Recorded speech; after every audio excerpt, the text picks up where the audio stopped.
In the spring of 1600, a 16-year-old boy walked alone into a forest in the Harima province of Japan and killed a man.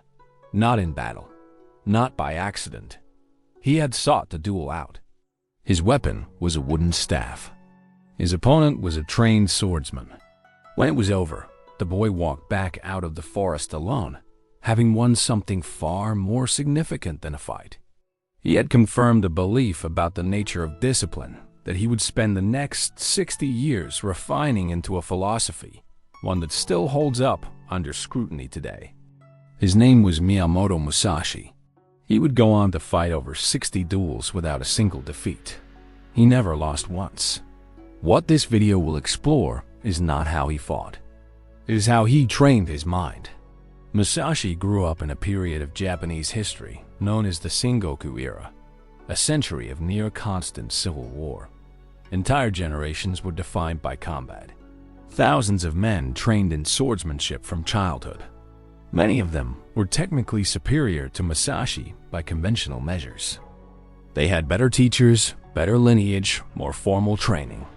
And yet, Musashi walked through them all. The question historians and martial arts scholars have wrestled with for centuries is simple. Why him? What separated this particular man from the hundreds of equally trained, equally physical fighters of his era? The answer is not found in his sword technique. It is found in the small book he wrote in a mountain cave at the age of 60 in the final weeks of his life. He called it Go-Rin no Sho, the Book of Five Rings, and unlike most martial arts texts of his time, it spends very little time describing physical movements. Most of it is about how to think. One of the first things Musashi writes about is what he calls the resolute acceptance of death. To a modern reader, this sounds dark. But what he means by it is more practical than it sounds. He's describing the problem of attachment, specifically the way that caring too much about outcomes destroys performance in the present moment. Consider what happens when someone enters an important meeting, a difficult conversation, or a hard workout with their mind already several steps ahead, calculating consequences and imagining failure. The moment anxiety about the future enters the room, it consumes the very cognitive resources needed to perform well now. Musashi trained himself to cut this off entirely, not through willpower, but through a kind of philosophical acceptance. Whatever happens, happens. The only thing that exists is this action, in this moment, done to the absolute best of your ability. Modern psychology has a name for something close to this. Researchers studying elite athletic performance have found that the highest performing competitors share a common mental trait. Not confidence exactly, but what psychologists call present moment focus. They are not thinking about winning. They are thinking about the next single action, the shot, the step, the movement. The outcome takes care of itself. For Musashi, this was not a technique to be applied during performance. It was a way of living, and that distinction matters enormously. Most people think of discipline as something they turn on when it's needed, for a deadline, a diet, a difficult project. Musashi understood something different. He saw discipline as a continuous state of mind, not a tool to be picked up and put down. He practiced it in how he walked, how he ate, how he slept, how he handled boredom. The result was that when high-pressure moments arrived, there was no gear to shift into. He was already there. This points to one of the central paradoxes of discipline. It is built in ordinary moments, but most people only try to exercise it in extraordinary ones. There is a practice Musashi describes that illustrates this clearly. He writes about the importance of doing nothing that is of no use. On the surface, this sounds like simple efficiency advice, but he meant something more specific. He was describing a kind of constant audit of attention and action, a habit of asking, in any given moment, whether what he was doing was serving his development or simply filling time. This is harder than it sounds. Filling time is easy. The mind drifts toward ease by default, toward distraction, toward comfort, toward the path of least resistance.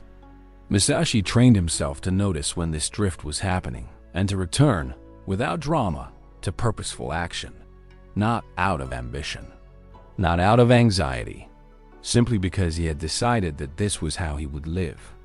The practical application of this is not complicated, but it requires honesty. At any point in the day, it is possible to ask a single question. Is what I am doing right now serving my goals, or is it serving my avoidance? Most people already know the answer before the question is finished. The discipline is not in answering correctly. It is in asking honestly and then acting on what the answer reveals. Musashi lived this audit continuously. He was also ruthlessly consistent about one other thing that modern people rarely consider: the elimination of comfort seeking. He spent years living in the wilderness between duels, sleeping rough, eating simply, refusing the kind of domestic comfort that was available to him. This was not asceticism for its own sake. He was deliberately maintaining the condition of his mind. He understood something that contemporary neuroscience has since confirmed: the brain adapts to its environment. A mind accustomed to constant comfort becomes reliant on it. A mind that has learned to function under difficulty becomes capable of functioning under any condition. This is what researchers studying stress inoculation, a form of training used with soldiers and emergency responders, have found. Controlled, repeated exposure to difficult conditions does not harden people in a way that damages them. It builds a kind of cognitive flexibility that comfort alone never can. The brain learns that difficulty is survivable. And once it learns that, difficulty loses most of its power to paralyze. The practical translation of this is not living in a cave. It is, simply, choosing the harder option on a regular basis. Waking up slightly earlier than necessary. Taking a cold shower. Finishing the task that feels uncomfortable before moving to the one that feels easy. None of these things are dramatic, but accumulated over time, they train the nervous system to treat difficulty as a normal part of experience rather than a threat to be avoided. There is a related principle Musashi wrote about that is perhaps the most useful of everything in the Book of Five Ranks, and also the most frequently misunderstood. He wrote about the importance of perceiving those things which cannot be seen. He was not being mystical. He was describing a specific cognitive skill, the ability to observe yourself accurately, to see not just what you are doing, but why you are doing it, to notice when you are rationalizing instead of reasoning, to catch the moment when you tell yourself a story about why you cannot do something and recognize that story for what it is. Most people are remarkably poor observers of their own minds. They experience a feeling and act on it without questioning where it came from. They avoid a task and tell themselves they will do it later without noticing that later is a fiction they have been using for weeks. They mistake familiar habits for deliberate choices. Musashi trained this observational faculty the same way he trained his sword, through daily practice, through honest reflection, through the willingness to see what was actually there rather than what he wanted to see. He would review his actions at the end of each day, not to punish himself for failures, but to see clearly, to understand the gap between who he intended to be and how he had actually behaved. This practice, the nightly honest review, is perhaps the simplest discipline tool available to anyone. It requires no equipment, no special knowledge, no extraordinary effort. It requires only the willingness to sit in silence for 10 minutes and ask, where did I drift today? Where did I act in line with who I want to be? And where did I not? What do I notice? The cumulative effect of this practice over months and years is not dramatic. It is quiet. But the person who has done it consistently for a year has a fundamentally different relationship with themselves than the person who has not. They know their patterns. They see their excuses in advance. They are not surprised by their own behavior.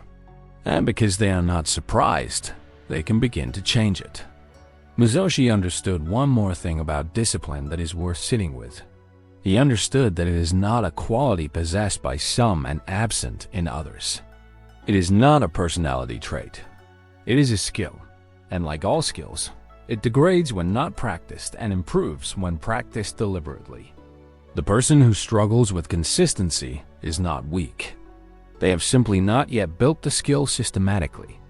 They have perhaps tried to summon it through motivation, which is a fuel that runs out, or through rigid rules, which break under pressure. What they have not tried is what Musashi spent 60 years doing, building it so gradually and so consistently into the structure of daily life that it requires no particular effort to maintain. It simply becomes who they are. That transformation does not happen in a week. It does not happen in a month, but it does happen. That is the thing Musashi proved, not by writing about it, but by living it across 6 decades of solitary, disciplined, deliberate practice. That 16-year-old boy who walked alone into a forest with a wooden staff had something that most people spend their entire lives searching for. He had clarity about what mattered. He had decided, at an age when most people are still figuring out who they are, that the cultivation of the mind was the most important work available to a human being. Everything else, success, recognition, comfort, was secondary to that. He spent 60 more years never wavering from that decision. He lived simply. He practiced constantly. He reflected honestly. He never stopped asking whether what he was doing was of use. And when he died, in a cave at 61, he left behind a document of perhaps 9,000 words that has been read by millions of people across 4 centuries because it describes something true about the human mind that time has not eroded. The practices he describes are not complicated. The commitment they require is not superhuman. What they require is the decision to take the development of your own mind seriously, not as a project to be started later. When life is less busy, when motivation arrives, when conditions are perfect. But now, today, in the ordinary moments that make up most of a life, Musashi believed that the mind, trained consistently, becomes unbreakable, not because it is never tested, but because testing is what made it. If this kind of approach to discipline and focus interests you, consider subscribing. Thank you for watching.